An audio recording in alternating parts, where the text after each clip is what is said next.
Free Talk Live. It's Mark Edge, yet another episode. I have a good friend of mine here today, Kate Baker Demers.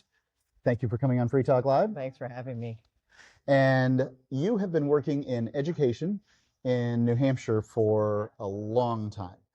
Don't make me seem old, Mark. Come on now. Younger than I am. I'm timeless here. I'm timeless. Just 10 minutes. What? Just 10 minutes in education. Well, you've been very successful in that 10 minutes. Thank you. I wouldn't say single-handedly, but let's say you've been at the front of the charge for school choice inside of the state of New Hampshire. And you've had a lot of help, but you've really been there the whole time making these things happen.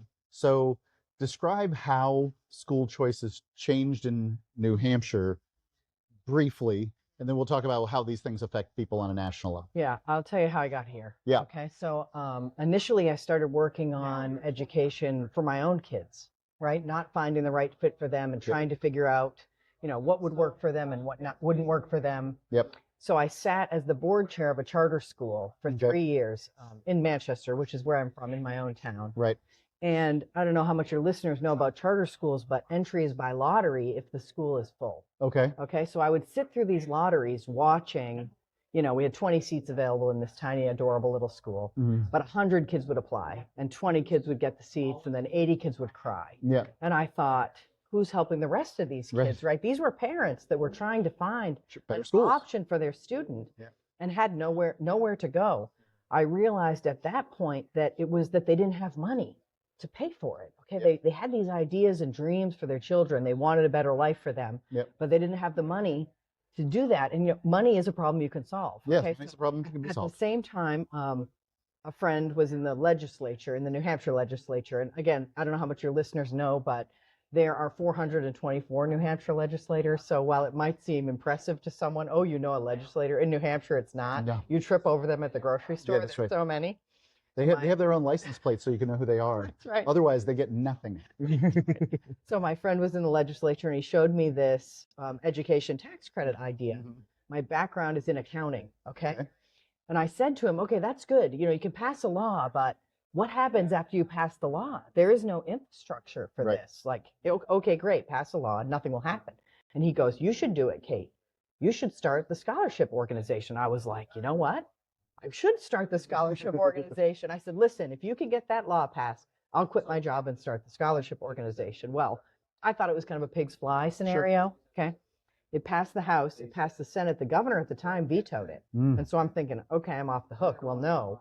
They overrode the governor's veto. Ran it through. Yes. Which governor was that? That was Lynch, Governor Lynch. And so at that point, I did what I said I would do, like a crazy New Hampshire person. We do what we say we're going to do. I quit my job and started the scholarship fund, thinking I would just help tons of children. Come to find out, actually, the thing I didn't know is this is controversial.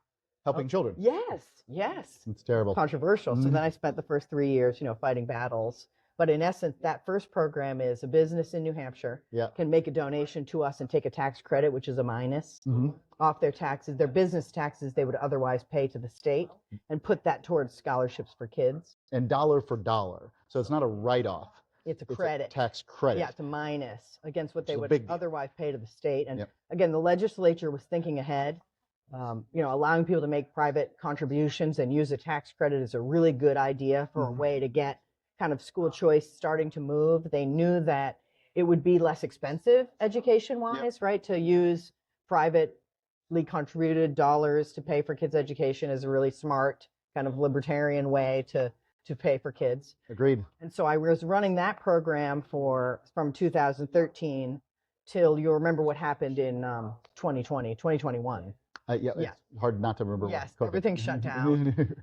Everything shut down. It was actually terrible for families. It was good and terrible at the same time for families and kids. My son was going to school, Yeah, at that point, I was raising it was just me by myself still at that point. I was raising about $1.6 million a year, helping about 600 kids, and then everything shut down.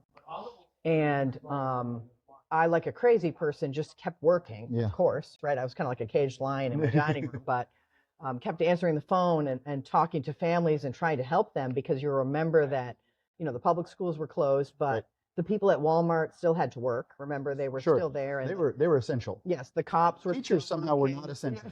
No. Well, they were essential, but you could do them on Zoom. Yeah, the cops were working. Yeah. You know, the nurses were still working, and all those people needed some place for their kids to go to school. Yep. Because the public schools were closed. So by the end of that summer, I had about 800 kids on the wait list, which was more, remember, than my group. I helped about 600 kids. Right. And those families, those 800 families really are what drove our Education Freedom Account into being. Okay. Because the legislature realized at that point that they were sending the tiny piece of state funding that New Hampshire does pay to the closed buildings. And they thought, okay, wait, how about instead of sending this to buildings that are closed, we let the family have it so that the family can then direct this piece of education funding. And that's when our Education Freedom Account came into being. And since that point, we at Children's Scholarship Fund have been running the tax credit program, still fundraising and helping kids with those scholarships, and now also running our state's Education Freedom Account. In a total now, remember that first year, I might have had 100 kids. Right. Now we're serving 10,600 kids in New Hampshire at Children's Scholarship Fund. So to your How many point, kids are in was school worth in New it. Hampshire? 160,000. So Okay. still So 10%. Still small, small portion, but I would think that over time, you know what I've never heard? I've never heard anybody say, our public school is better than a private school. the private schools in New Hampshire are great. Yeah, right. Yes, Well, and yes. so fundamentally, Yes. most parents, I think, are going to move their kid from a public school to a private school as they realize funding is available to Yes. them to do that. Yes. And then you'll have more competition in the marketplace. Any competition Yes, is a good thing. if you look at Florida, so Florida has similar programs like we have in New Hampshire, but they're much older. They've been in place for longer, and they say that about half the children in the state are in some sort of alternative choice option, private school charter, homeschooling, these little micro schools that exist now, which is something we might have never thought of before. Right. And these programs, We talked about them on Free Talk Live years ago. The idea of just sort of, homeschool co-ops is what we call them. And, so one mom teaches math, one mom, I don't know why it has to be moms, but it is. Yes. Generally, There's some dads. there are dads some too. God bless them. Yeah, there's some dads too, but those are popping up now. When you let the education funding follow the child, it does spur innovation. So as an example, when the Education Freedom Account became law in 2021, there might have only been 5 of those, and now there's like 65. And again, small numbers, I know, but New Hampshire's a small state. Big numbers for us to have 65 micro schools, homeschool co-ops all over the state. If you're growing every year, that's a really big issue, really big thing. Because here in New Hampshire, our problem isn't more kids coming. Right. It's fewer. Yeah. And it's, the public schools are these same big buildings. Everyone's over infrastructured in education based on student population decline, which is, yes, a New Hampshire problem, but is almost an everywhere problem. Is it? Yes. And so thinking about what the future of education looks like, in my opinion, it is flexible spaces, number one, right? We learned during the pandemic that you can learn everywhere, right? You don't need to go to a specific building and just stay in a building with 4 walls to do your learning. You might learn online for one class, in a community college in another class, in your local high school for a different class. You might go, say you want to play football. You might just go to football. You might just go to your community, your local high school to play football. And they can do that. Homeschool kids can do that. And then do your classes in 3 different places. That's a better model for meeting individuals' needs. I mean, we know that everyone learns differently. That's not a talking point anymore, right? We know that one size doesn't fit all. That's also not just a talking point. Right. That's reality. We know that people learn when they're curious and they're excited about what they're doing and they're digging and searching and exploring. I mean, that's the best learning environments. And so shouldn't we in 2026 in America create that opportunity for every kid? As many as we can, right? To be able to thrive? Well, one thing that you would say, the opponents of this would say is that you need some kind of standardization. That way you don't, otherwise you don't have sort of a homogeny and citizenry, right? Like they're creating new citizens. And of course, I mean, I want my leaders to be free thinking, just going out on a limb. I mean, it is free I want them to be talk free. live. There's a school to prison Yeah. pipeline. I mean, Yes. the Yes. public school is way overrepresented in prison compared to private school. I would like my future leaders to be thinking critically, to have learned how to explore topics, to be able to make decisions. And I think that if you're in an environment where you're constrained by this is what you have to do all the time, Yep. you're not going to learn to be adaptive to the future. I mean, how can you and I sit here and say we know how to prepare someone for the future? Okay? Right. That's impossible. Don't you agree? Yeah, I mean, I'm not ready for today, let alone the future. How am I going to prepare somebody else? Yes. And so if a child has the opportunities to learn through their strengths, has the opportunities to say they do want to go to a school, but they're in a small school environment where the teachers love them and wrap around them and raise them up and help them play to their strengths. I mean, that's the future leader that I want. And so, yes, I have been doing everything in my power and will continue to do everything in my power to help to have every child have those types of opportunities that I know that will make them into the future leaders that we need them to be. I have several complaints about government schools generally, and let's break this down into 4 categories. You got homeschool, private school, charter schools, and then what I'm going to call government schools. Okay, you're missing the flopping in between, but we can talk about that after. Sure. You continue with your point. And I mean, I get that government schools can do a good job for some students. Yes. I'm not saying it's not.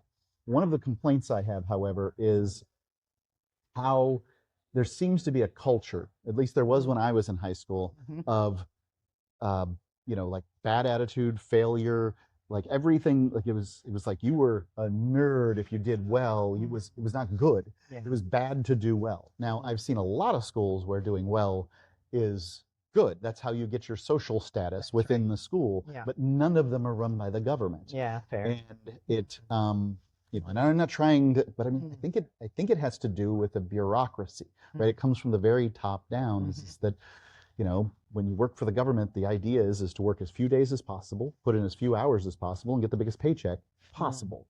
And because otherwise, it's a soulless existence. It's very difficult. So I think this kind of trickles down to the students, and they just kind of like, I don't want to be here either. Nobody wants to be there. It's a school. It's a day prison. Yeah. But I don't feel it's that way in many private schools. I mean, climate and culture is everything in any organization. In any organization, climate and Even culture. my own organization, right? Climate and culture is everything. I think I'm a little more moderate than you on that view. There are some places, particularly in New Hampshire, where the public schools look like private schools because that's what the people in the town want. Good. Okay, so that does exist. I'm also finding that as families become more in the driver's seat and are picking and choosing rather than buildings, but learning experiences for their child, even different subjects, different environments for different subjects, that there are some things that they are willing to pay the public school for. Sure. Right? For example, I'm seeing a lot of high schoolers go to their public school for the AP classes. Yeah. Okay? Yeah, they're the only ones who could offer that. Yes, and then go somewhere else go to the community college for a different class, do a different class online. And so there are some services. And football. Yes, sports. People love to participate in sports. And you can't do football anyplace else. It's really tough. Yes, and so I do think that in the long run, that public schools may still continue to have a role, but the role may be finding the specialized programs that people want to purchase and then offering specific programs and services that people want from them. Does that make sense? Absolutely. And so I do see that happen. I also notice that sometimes families from socioeconomics plays a lot into public schools, right? Because remember, they're divided by regions. Okay, so you're put into the school based on your geographic boundaries of where you live, which means that it's somewhat ubiquitous, right? If you live in a low-income neighborhood, you're going to a school that has all low-income neighborhood kids at it. Families sometimes do want to go to the public school in a different socioeconomic. They want to go to the best public school in town, not the worst one. Yes. And I think that also is a good idea, Mhm. to be able to start to break down some of those weird lines in the sand that didn't really make sense anyway. Right. You know, basketing people by geographic area is somewhat socioeconomic discrimination, right? Sure it is. Yes, because mobility creates opportunity, right? And so I do think also that breaking down some of those barriers would be a smart move for probably everyone on the planet, to stop geographically limiting someone's opportunities by what neighborhood you're in. That never made any sense to me anyway. It makes sense if you realize that they're trying to limit some people's opportunity. I mean, it makes perfect sense then. I like to think the best of everyone. Well, I'm thinking the best. So the evidence is against you know, what you're thinking. there's something to be said for example, if you go to a private school, even if it's regionally close to you, it will be more diverse. Right. Okay. Sure. Because people come from a broader geographic area to go to the school. And if every student has an account that they Yes. out of which they can spend, then they all have at least this certain amount. Now, obviously, some private schools could say, "Give me the whole account and another $10,000 per year," and I think some of them do. They certainly do in Florida. Yes. And if so, then that's going to, limit out certain people. But at the same time, everybody gets a heck of a lot more opportunity. Yes and no, because remember, like, for example, you might have a student who has our state's education freedom account. Okay. But then I do have the opportunity to raise private dollars. Okay. Right? I'm a charity. Children's Scholarship Fund is a charity. People make donations to Children's Scholarship Fund. Okay. And so some families can make that work, for private school tuition with their education freedom account, because they have the resources to put on top of it, their earnings, right, from work. Families that are more economically challenged or lower income just need a little more. They may need the private contribution dollars on top of their education freedom account to make it work.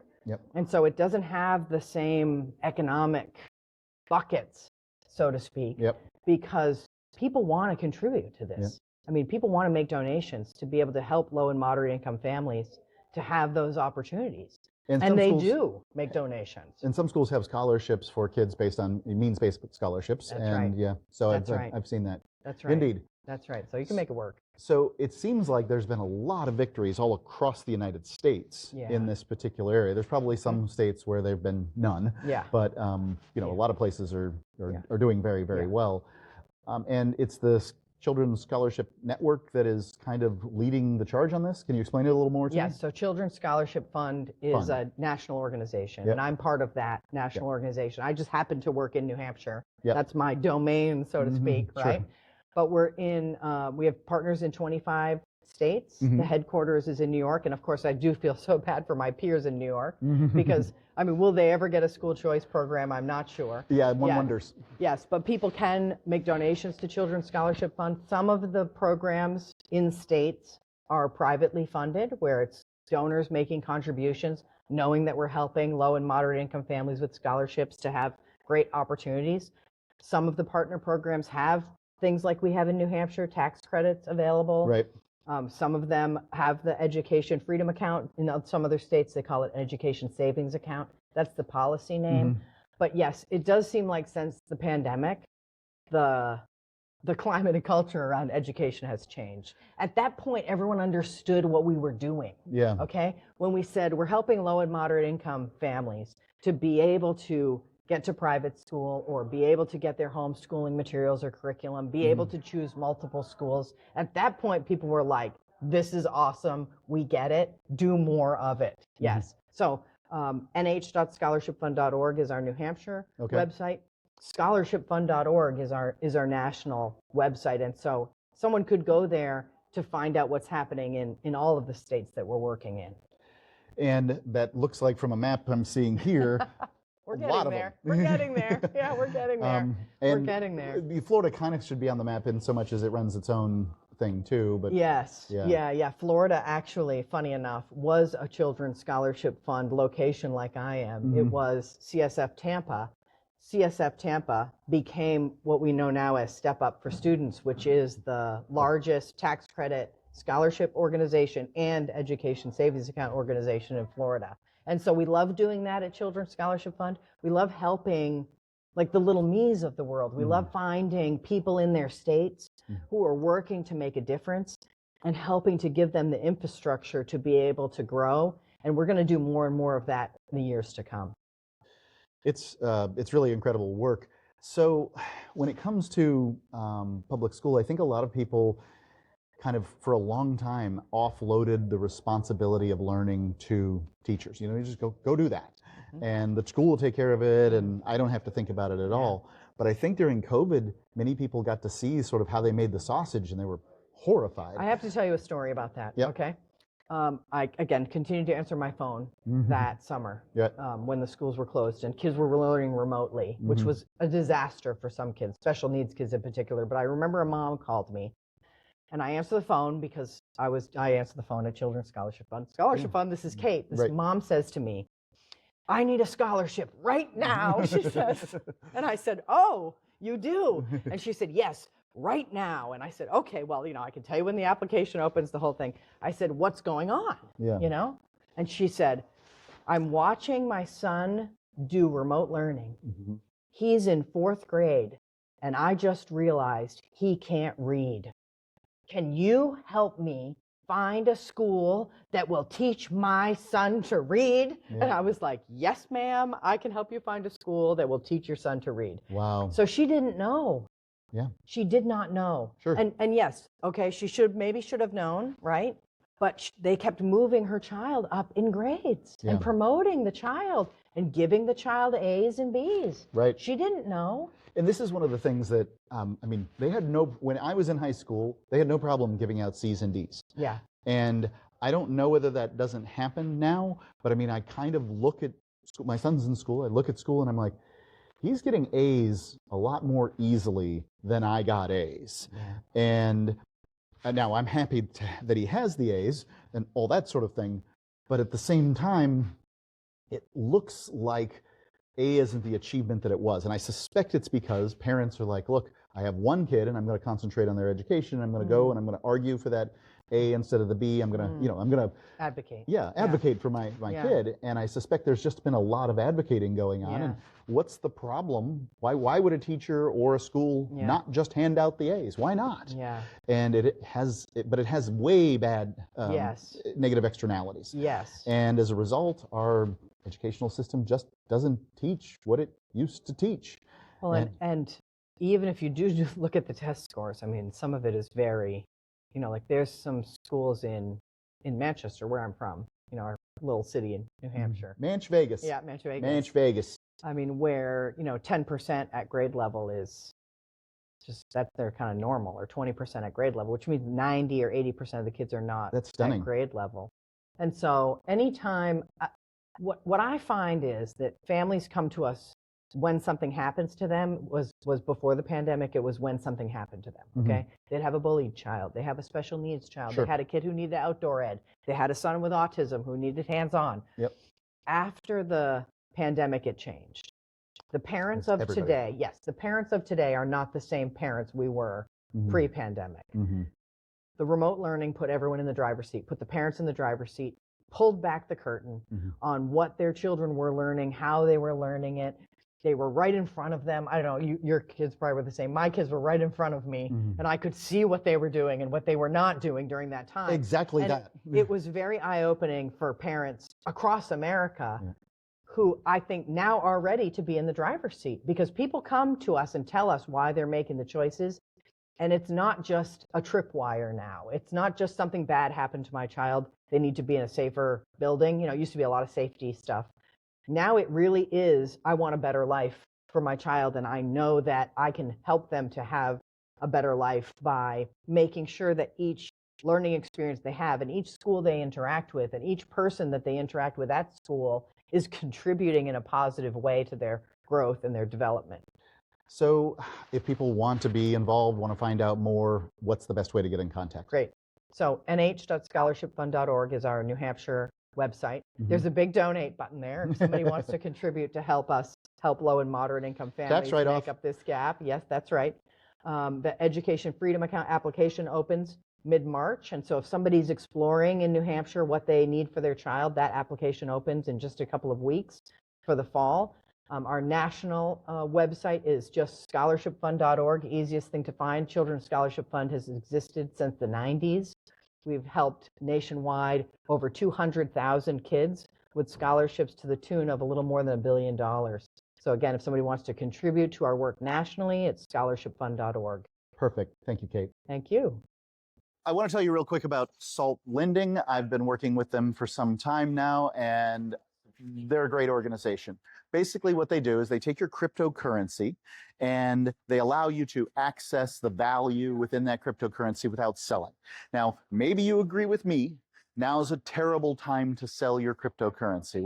We've gone through Bitcoin winter, we're inching our way back up, and it's going to be a good time. Now, I'm not predicting the market. I'm telling you what I think, and you can agree or disagree with me on that. But if you do think that crypto is increasing in value over time, over the course of the next 2 years, don't sell it. Take a loan against it. They've got rates between 8% and 16%, depending on the loan to value of your loan. And I can help walk you through the process, the initial phases, and getting in touch with them. Just send me an email, salt@markedge.org. That's salt@markedge.org, and I'd love to help you.